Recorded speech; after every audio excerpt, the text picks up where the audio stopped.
どうも、日本語で喋りましょうの岡堂です。このポッドキャストでは自然な日本語でいろんなテーマについて話しています。このエピソードのスクリプトを読みたい人はぜひパトレオンをチェックしてください。よろしくお願いします。はい。今日はスペシャルゲストに来てもらってます。この方です。どうぞ。木村です。はい。今日もね、木村さんを、ゲストに来てもらっていろいろ話していきたいんですけど、今日うん。のトピックは多様性についてです。はいはいはい。うん、うん。最近よく聞く言葉なんだけど、まず多様性っていうのはどういう意味か簡単に説明すると、まあ人の違いを認めることだよね。はいはいはい。そうね。うん、例えば国籍の違いとか文化の違いとか言語の違い、考え方の違い、性別の違い、働き方の違い、違いっていろいろあるけど、まあそういった人の違いを認めていこうよっていうのが、まあ簡単に言うと多様化だよね。うん。うん。うん。そうね。うん。こうやって簡単に噛み砕いて説明すると、一見難しそうな言葉ではあるけど、意外とね、身近なテーマだとは思うので、今日はそれについてちょっと二人で話していければと思います。はい。うん。で、まずは多様性の例について話していきたいと思います。まあ、世界うん。にはね、いろんな人がいて、で、世界だけじゃなくて日本の中でもさ、やっぱり同じ日本っていう国に生まれたとしても、まうん。あ、同じ会社の中、同じ友達グループの中でさ、いろんな人がいるじゃん。うん。うん。で、やっぱりそういうことに最近なんかみんなが気づき始めてるような気がするんだけど、どう思言葉ではなかったから、あんまりう？うん。気づいてなかったけど、今言葉がこういうふうに多様性って言葉が使われるようになってから意識し始めた人多くなったんじゃないかな。うん、そうだよね。本当に身近でもやっぱり多様化してるなってことがあって、それこそさ、今俺家で仕事してるじゃん。で、こうん。れも仕事、働き方の多様化だよね。あ、そうね。うん。うん。で、俺の友達にももう毎日リモートで家から仕事してる人もいれば、1週間に2日3日は家から働いて、それ以外は会社に行くとか、いろんな働き方があるなと思ってて、で、木うん。村は今どんな働き方してるんだっけ？そうね。週4でオフィスに行って、週に1回だけ、金曜日は、家で、リモートワークしてる。あ、いいね、いいね。うん。うん。いや、それこそね、俺らが子供の時なんかさ、毎日、月曜日から金曜日まで会社に行くのが当たり前だったもんね。満員電車でね、通勤して、みたいなね。うん。サラリーマンそう。はそういう、あの、そういう仕事スタイルが当たり前だったけども、まあ、コロうん。ナがあってだと思うよね。うん。特に、そういう確かに。働き方についての変わってきてるんじゃなどっいかなと。ちの方がうん。いいと思う？今のもそれは間違いなくいいと思そうだよね。やっぱりう。うね、毎ん。日会社行くの疲れるし、時間もかかるしね。うん。そうそうそうそう。で、働き方はこんな風に変わって、で、あとは、例えば日本で言うと外国人もなんか増えてきてるなっていうところで多様性は感じるよね。うん、そうね。今すごい吹いてるね。うん。それうん。こそね、前のエピソードでもちょっと話したけどさ、例えば建設現場の人とか、例えばコンビうん。ニの人とか、特に東京とか大きい街ではやっぱりよく見かけるよね。そうね。うん。うん。でね、コンビニなんてそれこそ昔は簡単な仕事の代表だったけど、今ではね、すごい大変だと思うから、ありがたいよね、そういう仕事をやってもらうものをね。そうだよ。24時間空いてて、なかなか大変だよ。本当だよね。で、まあ、日本ってそういう意味で多様性っていう言葉を聞いたときに、日本でこの多様性が馴染むのはすごく難しいというか、時間がかかる気がするんだけど、それについてはどう思まだまだだなと思うな。う？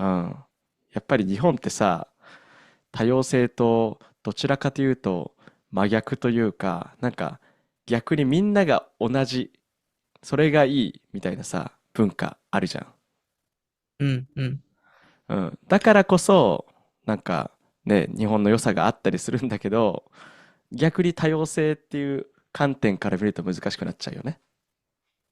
そうね。まあ、もともと、すごい、もう昔から歴史がこうあるから、習慣だったりとか、うん。伝統っていうものが、今もあるっていう、まあ、その国の良さでもある。うんうん。そのスタイルを守ろうとする、その言語とか文化を守ろうとするっていうそれをするだけの、歴史があるからできるんだとうん。思うけど、ね、そうん。の国によっては、うん。ここ200年ぐらいでこう出来上がった国っていうのはさ、もううん。いろんな人たち、いろんな国から来た人がこう、その国を作り上げるから、もう多様性っうん。ていう風になってくるけどさ、まあ、日本うん。うはまたん。鎖国してたりとかっていう時代もあったわけだからね。そうね。うん。そう。だから自分たちの文化をこう守ろうとしてきた過去があるから、うんうん。まあ今ちょっと出遅れてるかなと思う。逆に。そういう多様性ってとうん。ころではね。うん。そうね。やっぱりその多様性っていうのをその国ごとに考えたときに、やっぱりその国の歴史とか背景によってはやっぱり、多様性がこう合うか合わないかとか、多様性をこう取り入れる難しさっていうのは変わってくるよね。うん。そうね。うん。あと日本ではさ、空気を読む文化とかあるじゃん。うん。うん。それもさ、やっぱりみんなが同じ考えだから成立する文化だけど、どんどん考えが多様化していくと、これももっと難しくなっていくよね。そうね。うん。相手が何を考えてるのかって読みづうん。らくなってくるかもしれないね。そう確かに。だよね。うん。だから、そこはかなり、なんか今でもね、やっぱり日本人と話してると、あ、この人言ってないんだけど、こう思ってんだなとかわかるけどさ、それも、なんだろう、勝手に俺が一方的に決めつけちゃってるだけで、そうじゃないかもしれないっていうのはやっぱり心の中にちょっと持っとかないといけないのかなって考えたりもうするね、俺は。ーん。うん。あ、そうね。まあ、うん、実際にね、話して、分かってるわけじゃないから、自うん、分の憶測でその人にとっていいことをしているつもりが、うん。なんか全然違うことになってしまったりとかってことはあるかもしれないからね。うん。そうだよね。日本語でさ、ありがた迷惑っていう言葉あるけど、まさにそれだよね。そうね。頼んでもないのにやったことが逆に悪い方向に行っちゃうってことはあるね。ありがそうそうそう。だとう迷惑。から空気を読む、なんかいい意味でね、空気を読むのはいいけど、勝手にこう決めつけたりするのはちょっと、今の時代にはもしかしたら合ってないのかななんて思ったりもするよね。うん。うん。時々聞くのがさ、多様性を認めないのも多様性って言葉を聞いたことあるんだけど、それについてはなんか考えたことある？多様性を認めないのも多様性。そうだね。そうだと思う。あ多様性、それも多様性だと思うけど、あ、あの時代の流れ的に、うん。もう一つのその文化だけを取り入れるみたいなのは合わないのかなと思うんうんうん。確かに確かに。本当にそうだと思う。で、一つここ気をつけなきゃいけないなと思うのは、多様性を認めない多様性っていう言い訳で、なんか性差別したり、人う。う種差ん。別したりする人がいるけど、それはまた別の話だよねと思うん、そうね。う。うん。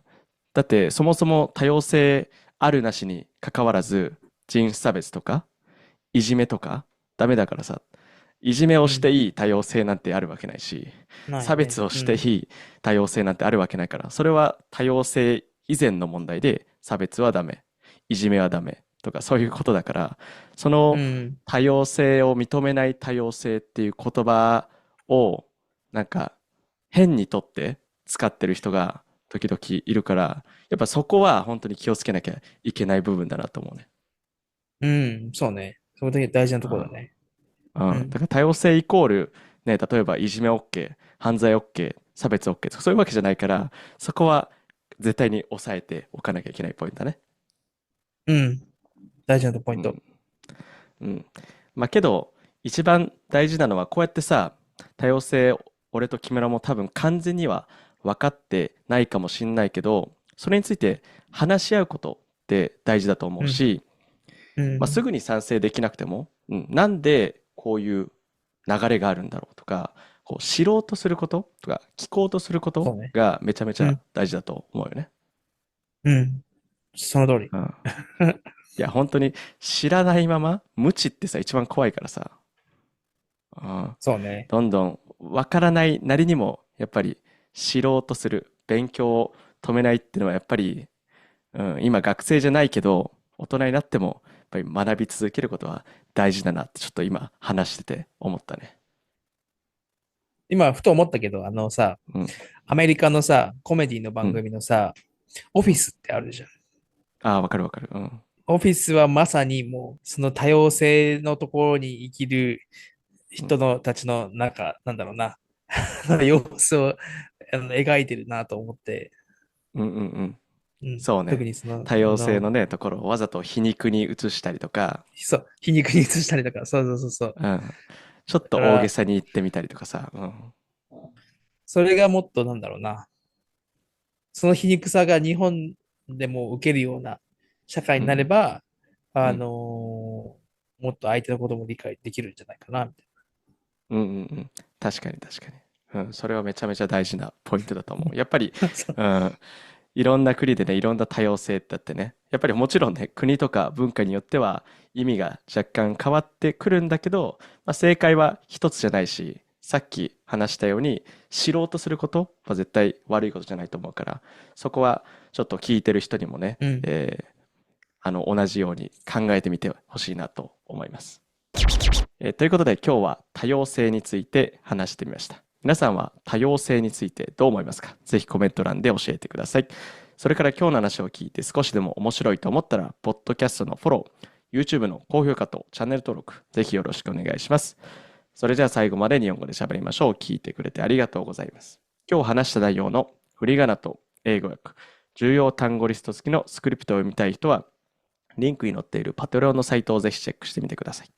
そこで話してほしいテーマもリクエストできるので、どしどしメッセージを送ってください。それでは皆さん、さようなら。さよなら。この番組はご覧のスポンサーの提供でお送りしました。